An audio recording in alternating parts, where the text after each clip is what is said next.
The Bible called them plagues. Today we call them natural disasters, but they're actually one and the same. And the biblical plagues are coming back.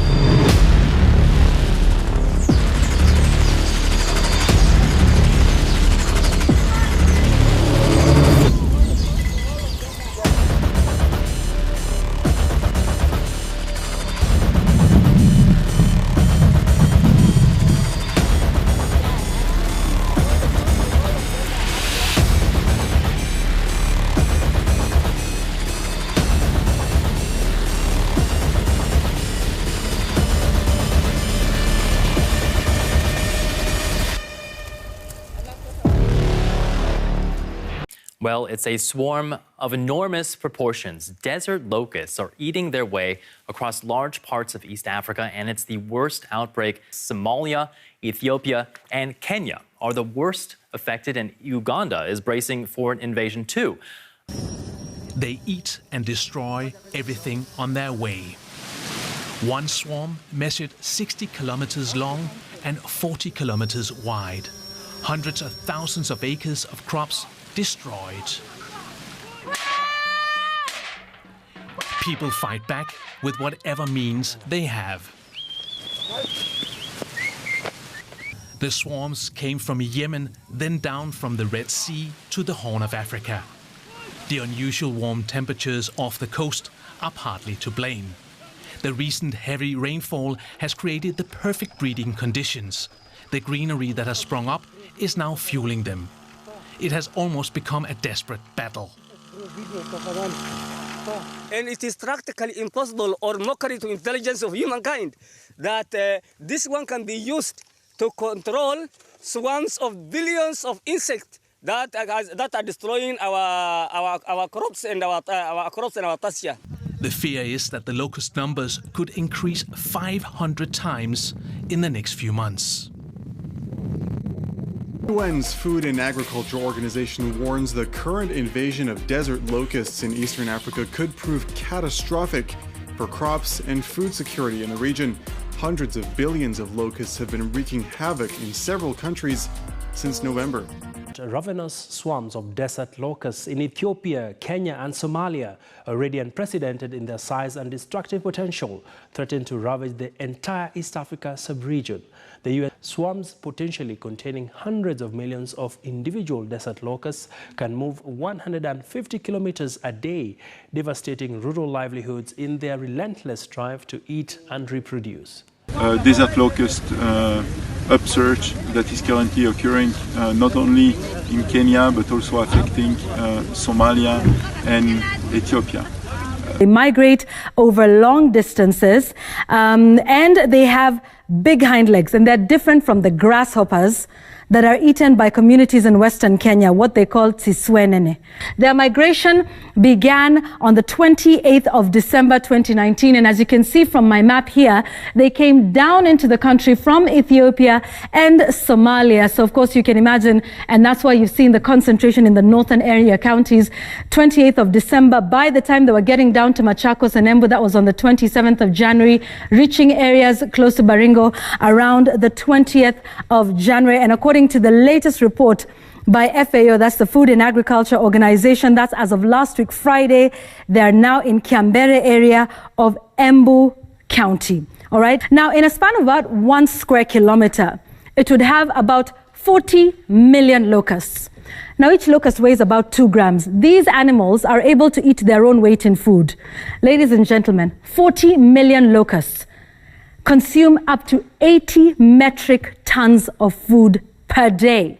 So we said 40 million locusts are eating up to 80 metric tons of food per day. How much food is that? That amount of food can feed up to 35,000 people.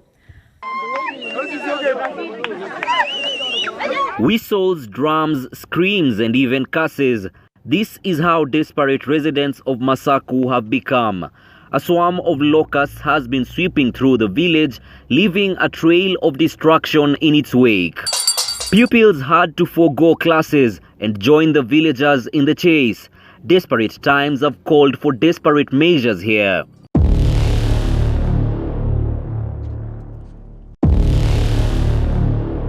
Residents of Murang'a County have been battling the menacing locusts the only way they know how.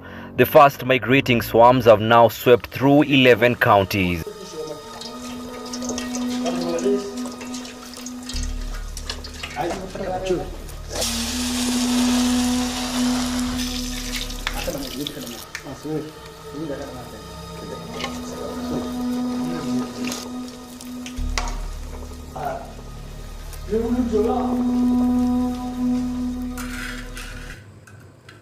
Bismillahirrahmanirrahim.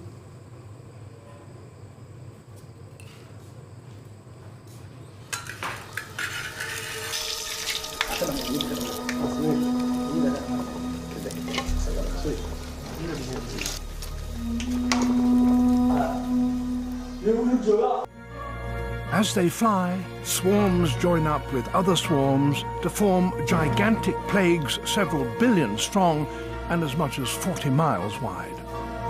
They will consume every edible thing that lies in their path.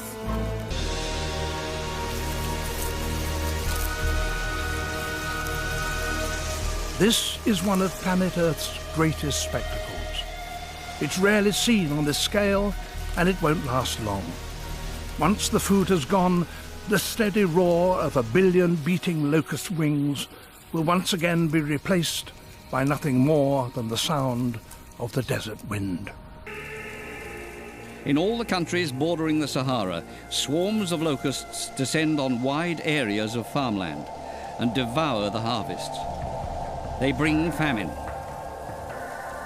In a single day, they can consume food crops that hundreds of thousands of people are depending on.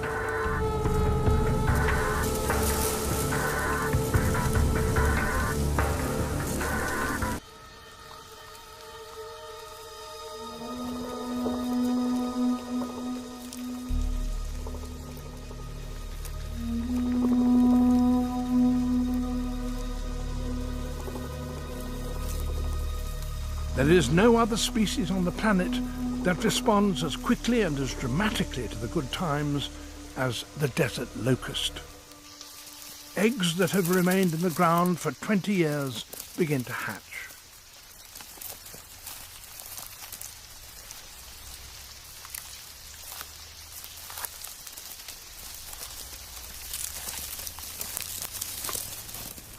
The young locusts are known as hoppers, for at this stage they're flightless. They find new feeding grounds by following the smell of sprouting grass.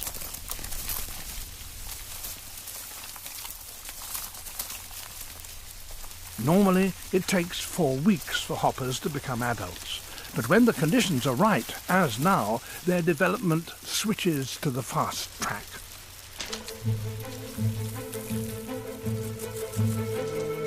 As the vegetation in one place begins to run out, the winged adults release pheromones, scent messages, which tell others in the group that they must move on.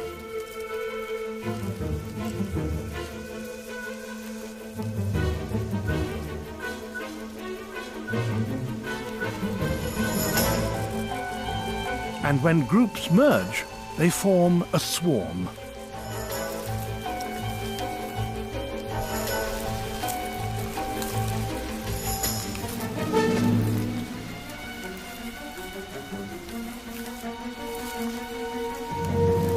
An adult locust eats its entire body weight every day, and a whole swarm can consume literally hundreds of tons of vegetation. They have to keep on moving. The swarm travels with the wind. It's the most energy-saving way of flying.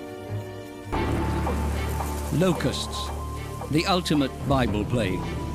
For thousands of years, locusts have tormented humanity, destroying entire harvests in hours. For almost as long, we have been trying desperately to fight them. But even today, with all that modern science and technology can offer, it's far from clear who is winning. Egypt, 1500 BC. The pharaoh was building a new royal city. He needed workers, and he used the people of Israel as slaves. After generations of oppression, the people of Yahweh demanded their freedom, but Pharaoh refused to let the Israelites go. Moses warned Pharaoh that the Lord would visit plagues upon the land of Egypt. The Nile turned to blood, the fish died, insects tormented people and animals, storms and hail lashed the earth, but Pharaoh hardened his heart. So the Lord sent a further plague, locusts. So Moses stretched out his staff over Egypt, and the Lord made an east wind blow across the land all that day and all that night. By morning the wind had brought the locusts. They invaded all Egypt and settled down in every area of the country in great numbers. Never before had there been such a plague of locusts, nor will they ever be again. They covered all the ground until it was black. They devoured all that was left after the hail, everything growing in the fields and the fruit on the trees. Nothing green remained on tree or plant in all the land of Egypt. I think we should just imagine that locusts just swarmed everywhere. There'd be literally millions of locusts, and this is what we've seen today. So we see this today, the locusts just swarm everywhere. They cover every square centimetre or every square inch of ground, and they just would have been this awful plague which would have been eating everything in their path. And so there'll be no plants left, no leaves on trees, a really terrible plague. A single locust can produce up to 200 offspring. How can the eggs survive in this desiccated earth? And why do they lay so many eggs in one place? At the University of Halle, an experiment is in progress to observe the mating behavior of locusts. The male approaches the female and mounts her while she digs a hole behind her, using the pincers attached to her abdomen.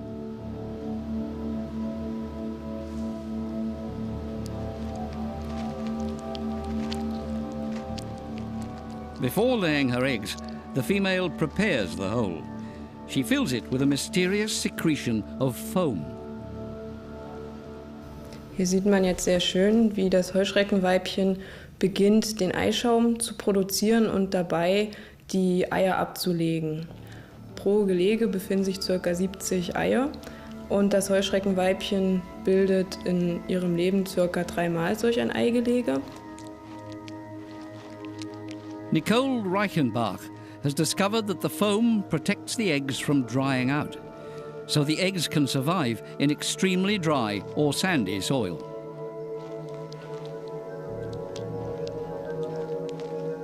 The foam also contains a disinfectant, and it hardens and seals the eggs, protecting them from predators. The foam contains a scent that attracts other locusts to lay their eggs in the same place. When the locusts hatch, there is safety in numbers. There are so many that no possible predator can account for them all. The locusts can look quite different. They have different colors, different sizes. Some have wings and some do not.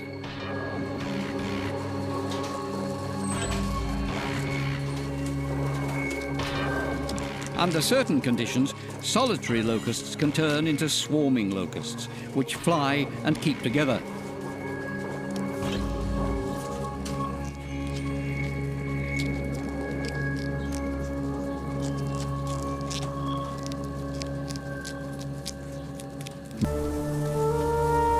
Thousands of years ago, the ancient Egyptians had no technology at all for fighting locusts. They had to surrender to their fate. Even Pharaoh begged for mercy.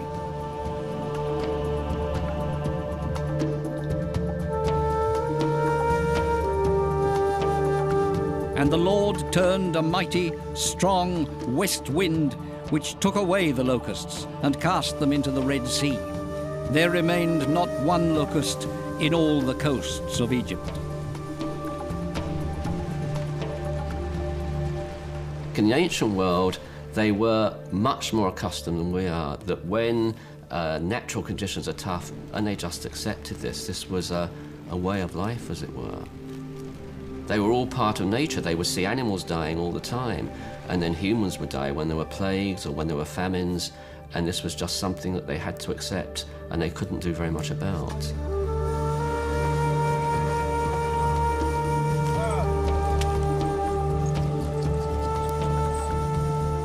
The plague of locusts was not a direct threat to all of Egypt. It could only destroy the harvest. The wealthy men of Egypt, Pharaoh's courtiers, knew they had full stores of corn. So the plague of locusts mainly affected the poor.